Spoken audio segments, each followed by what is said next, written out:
Welcome to the Movie Vault. I'm Ben. And I am Zach. Well, Zach, it's been a little bit, has it not? Yeah, I don't know how long, actually. Sometimes we don't like to acknowledge breaks. We like to act like they didn't exist. But this time, I think we'll acknowledge it and we'll reflect upon it. Powerful. Because a lot of things have happened since the last recording of the Movie Vault. Really? Have they not? What? Well, first of all, I got engaged. Oh, you did? Yeah, I did. Okay. Did I not tell you that yet? Congratulations. Thank you. Thank you. I mean, you should have told me, probably, Yeah. by now. This is How so. long has it been? It's been, let's see, it's almost been 3 months, I think. And you didn't Almost. tell me this whole time? No. Seriously? No, I did tell you. What? No, I told you. Why? No, I didn't. Well, did I? Maybe I haven't. Interesting. Okay. Well, no. And so because of that, I haven't been able to record the Movie Vault until now. Okay. All right, Ben. What? Anything else? Actually, there is one more thing, Zach. What? So, 3 years ago, Oh, no. 3.5 years ago, we started the Movie Vault. And little did I know that it would be the chronicling of you and I becoming best friends. Yes. And in the moments that are to come in my future, there's no one who I'd rather be the best man in my wedding than you. Would you be willing to be the best man in my wedding to Emma Anglin in 2024? Yes. Of course. I was expecting this, and I'm very happy for you to ask. You predicted it? Of course. Well, did you predict it for me to do it like right now on the No. on the podcast? No, because I'm Okay. just finding out about that you're engaged. Well, right, yeah. So, So I asked him to engage and be in the wedding, so we got everything squared away, so we're good to go. Ben, I would love to. It'd be awesome. Yeah. Well, that's great because it truly has. If you've listened to our podcast, it's been the chronicling of our friendship essentially. Yeah. And if you want to be really close friends with somebody, I'd recommend starting a almost 100 episodes of a podcast with them, and then what I should do to reminisce is go back and listen to every single one. That would be great. You know, I've already have everything scripted. You do? Yeah. For this episode? No, for your wedding. For my wedding? Oh, okay. So he's already planned ahead. I've already have everything He done. didn't even know about the engagement, but he already had it planned. Because I was expecting it, you know? Who else? Right. Oh, man. Anyway, I don't have any updates in my life, so. Okay. Well, it's the same old boring Zach. Yep. Pretty much. Just waiting for medical schools to, To get back. Give me a chance. Come on, please. Please. I'm on my knees. Okay. I'll do anything. Okay. I'll do anything. You laugh, but I will. Anyway, no, thank you. That's great. Yeah. So, the movie today is Killer of Sheep. We're gonna have two killer movies in a row. Two killers of something in a row. First Sheep, then The Flower Moon. Right. Right. Yeah. The floral moon, if you will. Yes. Killer of Sheep was released in 1978, but primarily filmed in 1972 to 73. And this will be the first ever student film that we have covered on the Movie Vault. This is a student film. Yeah.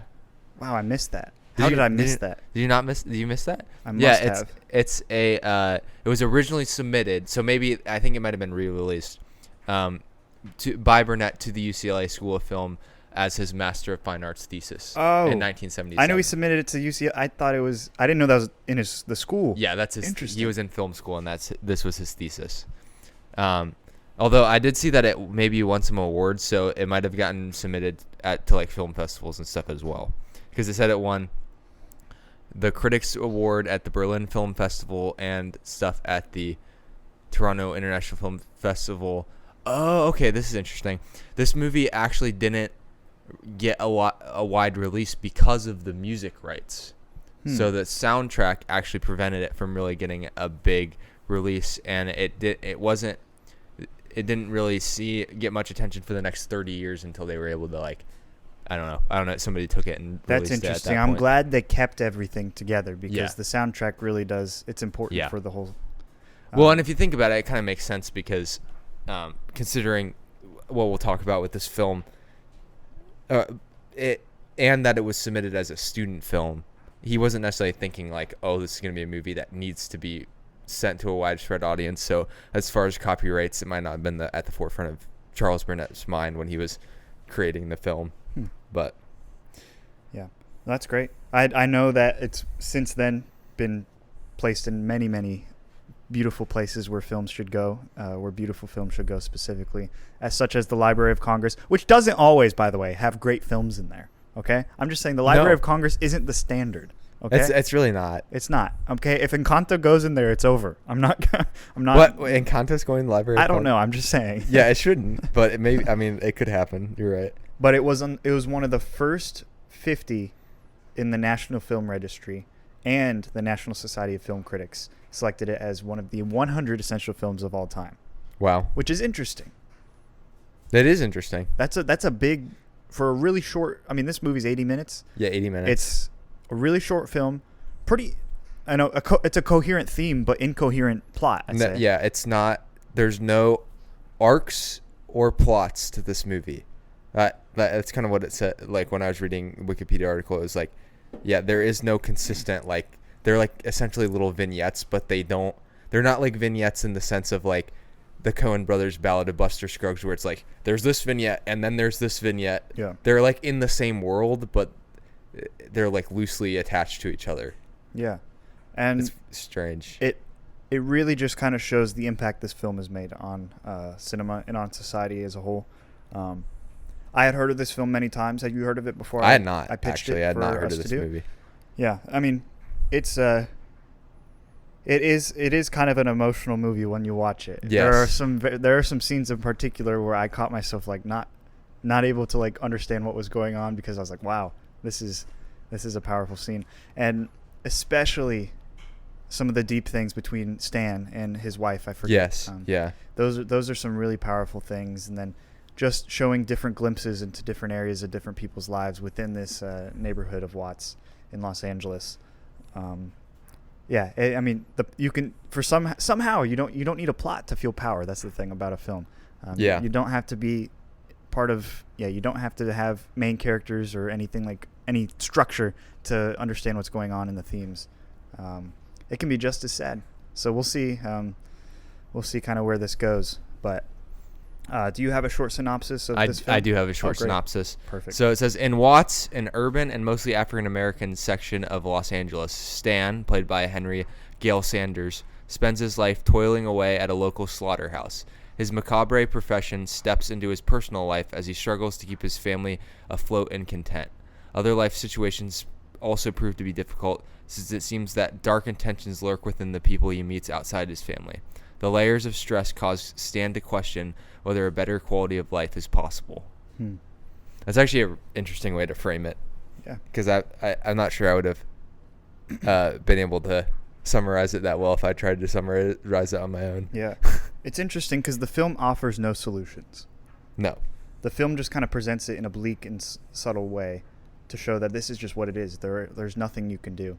And that's why these people are finding solace in the most simple things, such as like a cup of coffee, or holding your wife and dancing, or holding your daughter, or like the most things that we would think are just someone calls you while you're doing one of those things, you say, I'm doing nothing, what's up, Yeah, but exactly. for them it's right. an activity they're doing. It's the simple beauty, and I said booty. It's the simple beauty in life that kind of is important, and it kind of shows like that these people in these situations are able to find it a little bit easier than we are in our distracted civilization. That's more of an application of this film rather than the theme. But the theme itself is, this is what it is. This is Watts in the 70s, right? Yeah. So I mean, that's really, it's just showing us glimpses, different areas of life. Things don't always work out. Sometimes the engine falls out of the trunk, or out of the bed of the truck. That scene was so funny because it was like, they definitely need to move that engine back. Like he was like, no, it'll be fine. They'll say that. I was like, no, it won't. What was he? I don't know why he let that guy talk him into it. And he wasn't even mad at him. I thought he was gonna yell. He was like, well, it is what it is. that engine's busted now. We're not gonna be able to do it. Yeah. I mean, but it is true. Any amount of yelling, stressing would not make the engine come back. Mm-hmm. So it's like the way they reacted to it actually is kind of like, well, what else can you actually do? You're not going to be able to fix the engine. So and that situation kind of shows Stan's attitude as a whole throughout this film. Right. He doesn't get mad at his wife and yell. The only time he really gets angry is when his friends keep approaching him about this stupid idea that they have. But other than that, he's in a loveless marriage, basically.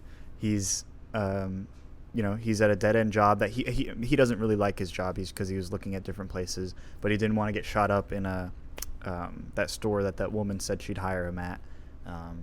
So he's slaughtering sheep, right? Left and right. He's just going through the assembly line, taking these weird-looking dead sheep and putting them on hooks and skinning them. It took a little bit to actually get to the slaughterhouse, but we did get to see some slaughterhouse action. Yeah, and those scenes were great.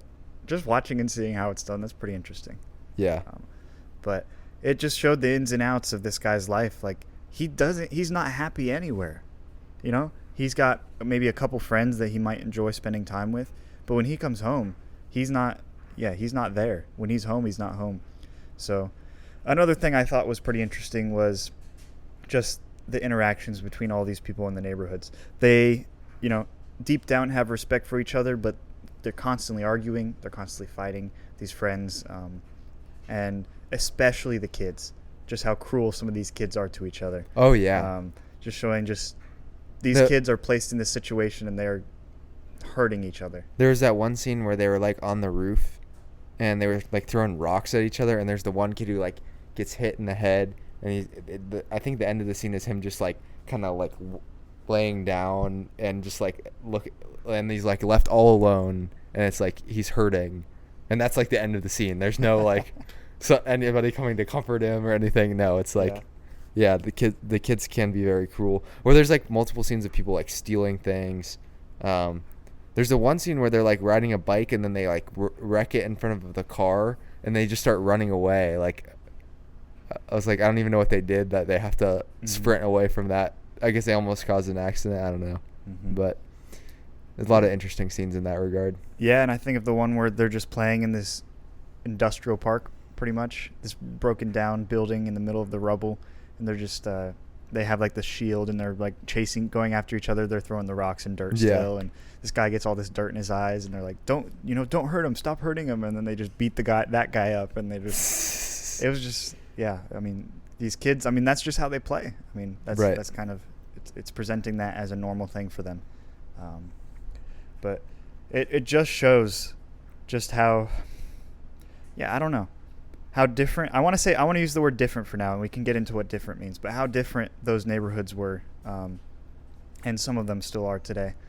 Just, in these predominantly African-American neighborhoods in Los Angeles or Chicago or wherever you might find yourself. There are other, obviously other races there as well, but that how unlike, the people who are watching these films are not going to be the people who are exposed or in these neighborhoods. Yeah, that's very true. I'm wondering what Charles was kind of thinking when he was making this film. If it's more of an exposure film to kind of show that these neighborhoods exist, or if it's more of a film to say that we should do something, or if it's more of a film that is kind of just making a statement of this is what America has become.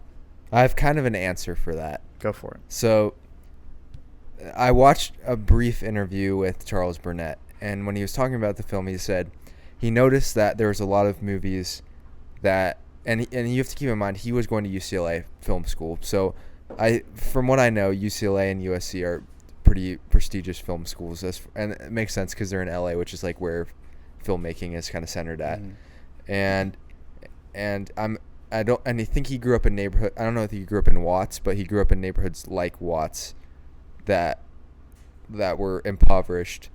So he saw people making movies about the working class where they kind of like glamorized it and simplified the issues that people in the working class faced.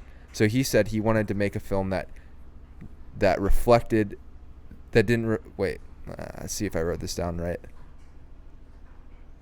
That didn't reflect his values, but what was going on in the community without him imposing on it. So it's not supposed to be a movie that's like Charles Burnett solving the issues.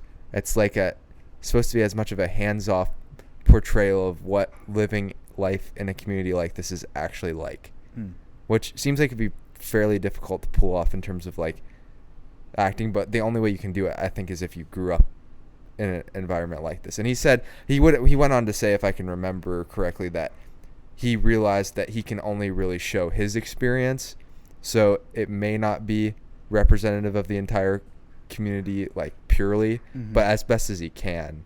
That was what his goal was with the movie. I didn't finish the interview, so he might have gone on to explain even more, but that's kind of what I got out of what he was explaining. Yeah, I agree. It seemed like he was trying to be as hands-off as possible. It was interesting. A lot of these actors did grow up in these places, so I did know that. But the interesting part to me was that although he gave a hands-off approach and he offered no solutions to the film, he kind of showed that there can be beauty found within some of these scenes. Just in the simple interactions between Stan and his friends. He seems to actually care about one of his friends. I don't know his name. And even some maybe hope within his marriage at some point, even if it doesn't last till the end of the film. And then obviously his daughter. I think Stan really cares about his daughter. So there are some small moments of beauty within this that Charles probably put in there, to be honest, if I had to think about that. I don't know if that's a hands-off approach, because I don't know if that happens. I don't know. Yeah. I mean, I think it's difficult because I don't, it could still maybe be hands-off, but maybe it would just feel like an empty movie if there was no, like, human emotion involved in it at all. Like, they had to, even though it's as loose of a story structure and everything as possible, there's still, like, threads of, like, something that's happening. Like, even when you're saying the tensions with the marriage, I don't know they ever explicitly talk about their marriage and problems, but you can just see in their facial expressions how they interact with each other that something's going on. And, like, so the way that you interpret that. So it probably is not completely hands-off, but he's trying his best to do that. This is the approach he's trying to take. Which was maybe like a reaction or a criticism to some of the other people who are making movies in a similar light, like who might over-dramatize or make stories that weren't authentic to the situation. They're kind of using a background that's not one they're familiar with. It's not necessarily wrong to make movies like that. It's just you have to know that that's a certain kind of movie, and it's going to be different than this type of movie. Yeah.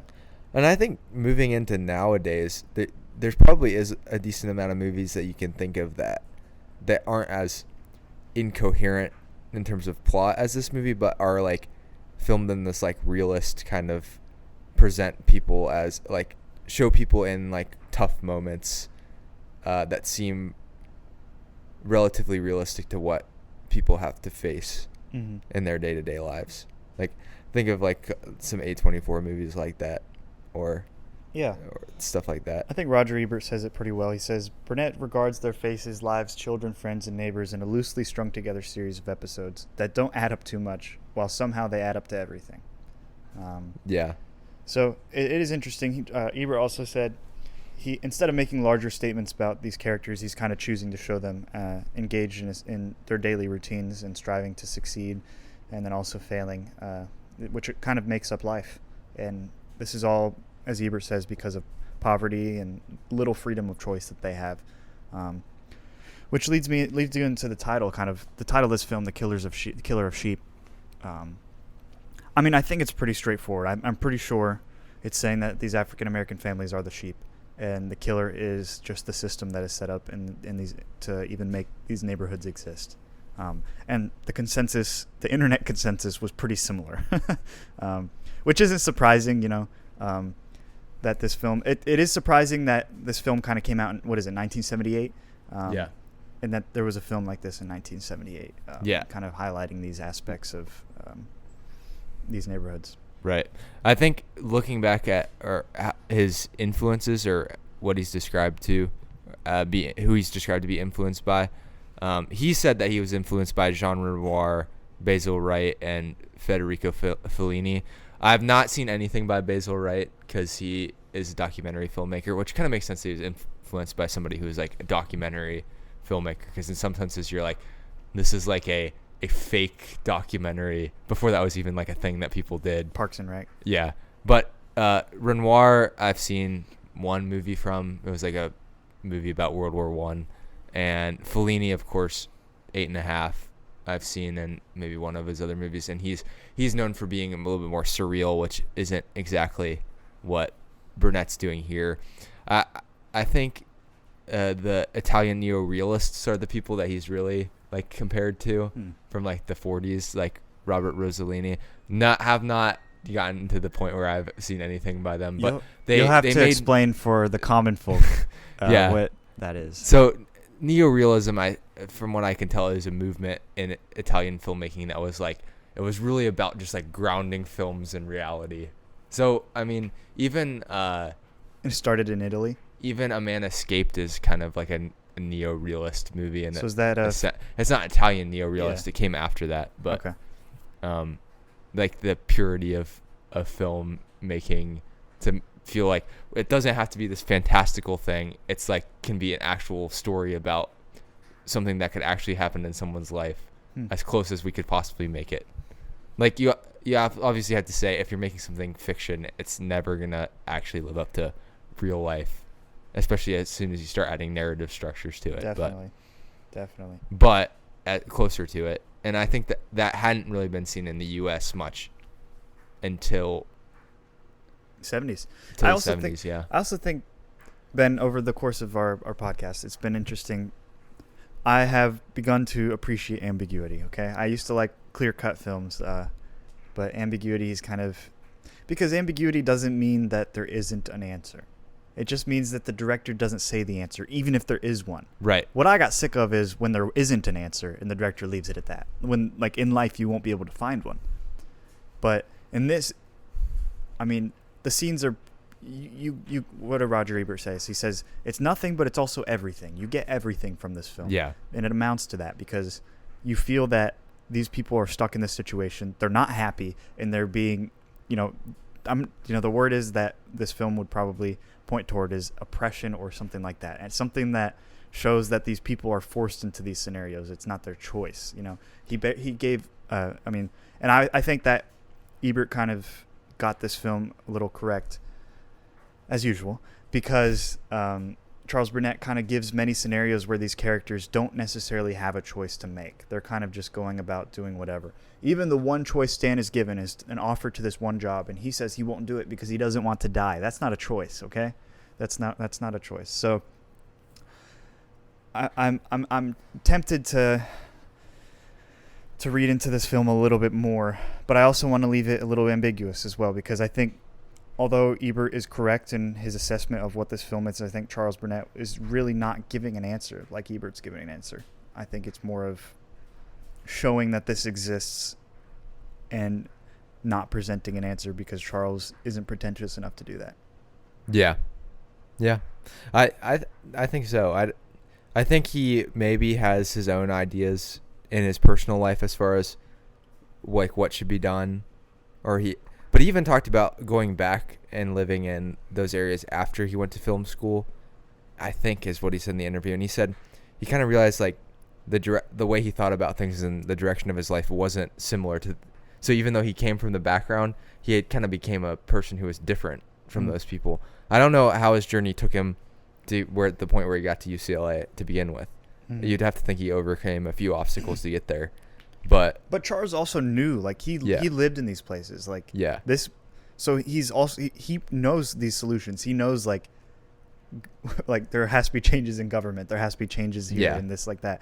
But he doesn't do that because he's trying to just show what it is and that there is a problem. Right. He's not trying to be like political about it. Like truly, he's not. No, he's not. It's a very interesting and different way than most people would attack a subject like this. Yeah, and he shot this film in his old neighborhood. Yeah, like this was his family's home where he grew up, and these things are probably paralleling many situations. Yeah, you'd have to think that a lot of the scenes with kids were like things that happened that he like was a part of. There was something about the scene where the kids are jumping over, and one critic said it's like the the kids have more mobility than the older adults who are like looking up at them. I don't know. That could be that's just one person's interpretation. You could start reading into like the movements. I was like, I don't actually know what that means. Like, did the kids actually have better opportunities than the adults did? Like, it didn't seem like it in the movie exactly, but maybe it's like they had more physical capability to like come up with new ideas but it was also like at some point you were like, these kids are also being kids. Like, the weight of life hasn't hit them yet. Like, sure, they're not growing up in like amazing financial situations. Like, the one girl skipping school and the other girl's like, well, you're going to get behind. And then the scene cuts there. That also shows like these kids are worried about problems that kids shouldn't have to worry about. Yeah. Like, I can't go to school. But some of these kids are still like, they're kids still. They maybe face problems earlier than most kids do. But oh, for sure. But they still get that experience of like childlike wonder and playfulness and meanness and bullying and everything, and all that comes with being a kid. Yeah, the name calling. But it's, you see what, like, if nothing changes, what they have to look forward to in their life looks bleak. So that's what the movie presents.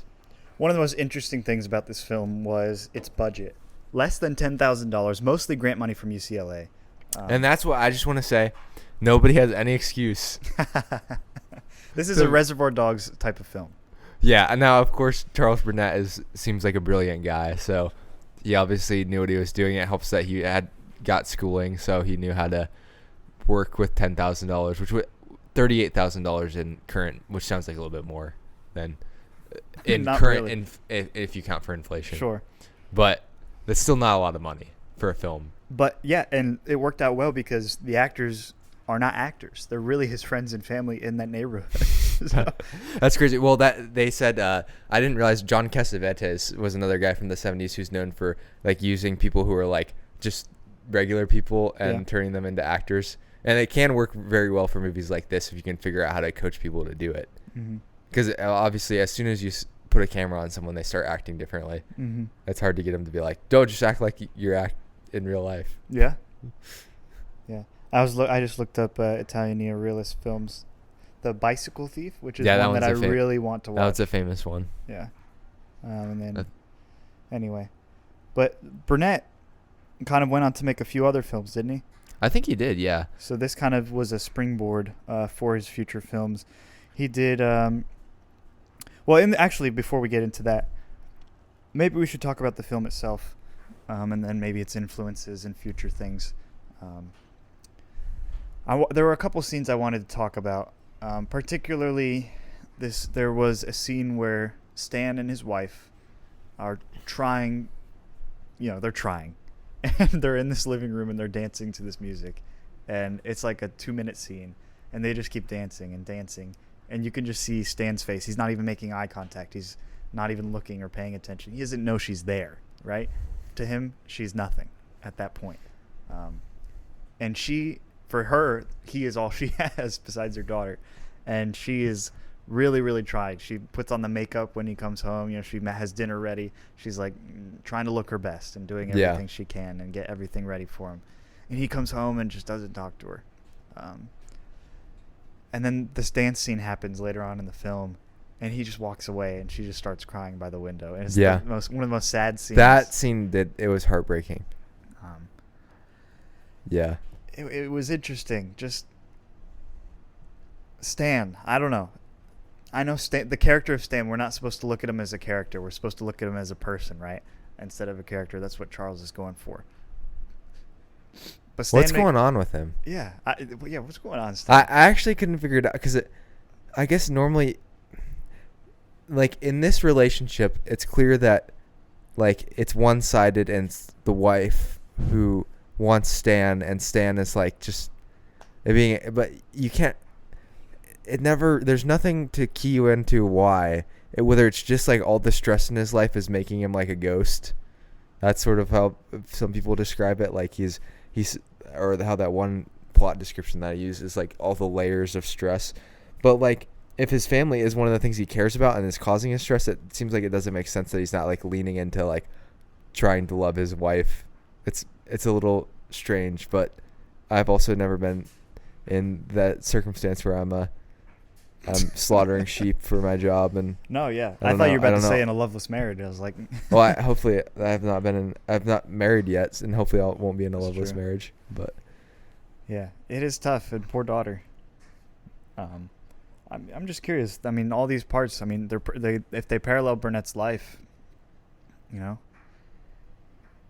Yeah, it's just sad, and I'm wondering if he adds those particular nuances to the film to make it seem worse, or if those actually existed in his life. I don't know. Yeah, like were those his parents? Yeah, I don't know. Maybe. He might have never said. Yeah, definitely. There were a couple other scenes that kind of just showed some kids. We talked about the kids playing with each other, but then there were some where there was these little girls jump roping and whatever, playing on a bike and stuff like that, just calling each other the most ruthless names. I remember that part was pretty funny to me. Yeah, I recall a scene of the two guys that were trying to steal the TV out of that one older man's house. And then were those the same two guys? I think they were, that approached him about being a part of the robbery. So yeah, I mean, and the scene where they go to that one guy's house to get the engine. Yeah. And it's like this really weird situation where there's like this guy who's been beat up by this guy named Adolf, and he got beat up by Adolf and Boulevard. What the heck? And he's just like a complete buffoon. And then he's like the nephew of the guy, and the guy's wife is there, and he's like starts hitting on her, and then she kicks him in the head again. He's bleeding, and they're like, he's bleeding out. And Uncle's like, do you think I care? Does it look like I care? Shouldn't have kept his mouth running. Shouldn't have kept his mouth running. Yeah, there are some bits of humor in this movie where you're just like, some characters are like super outlandish and funny. Yeah. Also the backdrop of this film, you know, you're around train tracks, you're around broken buildings, you're in these neighborhoods where cars aren't driving by. I thought that all of that added well together. Plus, you know, the black and white gritty style of the camera work. It was all handheld cameras, and that was intentional, not just because of the budget. Maybe they could say that post. Yeah, they're like, well, that was an artistic choice there. So, yeah, I think all of that made it a pretty cohesive and coherent film. You know, you can take those scenes as you wish. I really don't want to connect them. I don't think they're really supposed to. We kind of have to look at the framework that we have been given by the director to kind of interpret the film. And all that is just, this exists. That's the statement that's made. That's what this film has done. And boy, oh boy, did it really influence and show the world that this exists. At least in the film world. Obviously, the people living in those situations didn't have to watch this film to know it exists. Yeah. Yeah. Honestly, this movie might be kind of boring to those people. Yeah. Or, I mean, honestly, to most people. I was thinking, like, you know, nothing's really happening. What would other people say? Yeah. For it being 80 minutes, it feels like a longer film than that. Yeah. But, yeah, I think what struck me in this film was just the raw emotion of some of these relationships. I think the loveless marriage, for somehow it affected me the most. You know, the most loving and caring guy that you know, Ben, me. Right, yeah. is affected the most by that marriage. And I think I'll remember that scene for at least a little bit, maybe the next 5 or 6 years, and then maybe it leaves my memory. But there were a couple other films that Charles Burnett made after this. My Brother's Wedding, The Horse, Several Friends, and When It Rains. Then there was Bless Their Little Hearts, and that he wrote the script for. He gives this kind of human-centric vision of the African-American experience. These are his own words. And has become, obviously, an amazing director because of that. And each film that he makes, he kind of has different stories that kind of unfold within them. Obviously, it's a film. And in each of these stories, the audience gets to kind of peer into these different facets of what his experience was in that neighborhood. And what he likes to call emotional realism, which is what pretty much summarizes what I felt. You know? Maybe he's still alive today. Oh, good. For some reason, I thought he had passed. Well, I had thought he passed, actually. No, he's still alive. Because he was born in 1944. 79 years old. Oh. 79 years young. Yeah, that's not that old. What's Scorsese at right now? I think he's a little bit older than that. That's so funny that Charles Burnett seems so much older than Scorsese, and then we're about to watch Scorsese's new film coming out tonight. It's kind of funny. That is funny. That is funny. Yeah, I don't know whether I've seen any. Like, it'd be interesting to see whether there's any movies that are directly influenced by Killer of Sheep. Yeah, I don't know. I don't know that I can pick any out that I would be like, oh yeah, obviously. But yeah, I don't know. I'm sure more or less there was tons of movies that have been influenced by movies that were influenced by this movie. Yeah. David Gordon Green's influence, or David Gordon Green's debuted George Washington. Okay. And a lot of things that were happening in these in these schools like UCLA and New York University during this time was called the LA Rebellion, specifically in UCLA, where a group of these young black political minded artists were trading ideas and giving out different scripts for films. But Burnett denied that he was a part of this. Interesting. I mean, that seems consistent with him. Yeah, it's interesting. He wanted emotional realism. He didn't want to be part of this political movement. He said although UCLA was pretty radical and they were pretty anti-establishment in their filmmaking sector. So take that as you will. Yeah, not entirely surprising. Yeah. But anyway, do you have any closing remarks for this film, Ben? Any big things that you want to give away? No, I feel like we hit on a lot of the things that I felt were important from this movie. A lot of the scenes that stuck out to you, I think, were the same ones that stuck out to me with the marriage. There was one moment where they were walking. He and what's the other guy's name? Stan's friend. I cannot remember. They don't say people's names very much. Eugene, I think. Eugene. Could be wrong. Stan and Eugene are walking back, and they're just the camera shows them walking through this building and they're both smoking cigarettes. And for some reason at that moment I was like, wow, this movie is really beautifully shot. I don't know why it was that, but it's just like you said, with the grittiness and the handheld cameras and the distinct style, the graininess of the film, it all feels intentional and like it knows what it's doing. And I always appreciate when you can just recognize, usually all good movies, everything has a reason that it's a certain way. It's not just oh, we randomly decided to do this. But some movies are just, you can just pick out easier that, okay, there's a vision here of why they did this.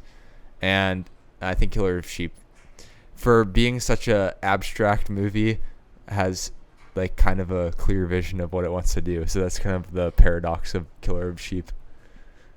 Yeah, I'd say that's a good summation. Yeah, I don't have anything else to say. I think Charles Burnett, I'd love to watch more of his work. Amazing soundtrack. Oh yes, I mean maybe we talked about it before we started recording, so I thought we talked about it, but the soundtrack really just held this film together. I mean, they repeated one of the songs and it was still pretty awesome. But yeah, I think it was a good lens. I didn't grow up in these places. I won't say that. I haven't grown up in these places, so I don't know how good this lens is. And every situation's different, obviously. Every neighborhood's different. Every family's different.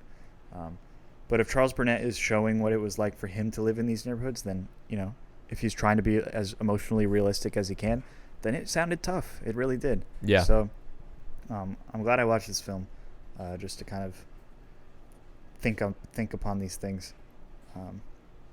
Yeah, and then see kind of what it is today, what has changed, what hasn't changed. So that's pretty much it. But I do see, at first, when I first finished the film, I was like, why is this in the top 100 films to watch of all time? But after reminiscing and thinking about it a little bit more, I think I understand. I think it's important. It might not be as fun as a lot of films, but it's definitely an important film. Because sometimes films are supposed to be tentpoles for movements. Even though Charles denies any movement is happening here, this was kind of a movement because it was such a big influence. So, sorry, Charles. Yeah. And just another brief tidbit of trivia that I'm finding is that Steven Soderbergh, a famous director, helped cover the cost of licensing the music for the movie. So that's interesting. But sometimes you need a little help. If Steven has your back, you know you're good. Yep, that's true. All right, and with that, I guess we can close the vault. Yep. Any other life-changing things you need to tell me, or no? Not right now. I mean, any life-changing are you going to wait 3 months to tell me again? I'll probably wait 3 months. Okay. How about you? Yeah, I'll wait 3 months. Okay, fair enough. Time to close the vault. All right. Bye! Bye!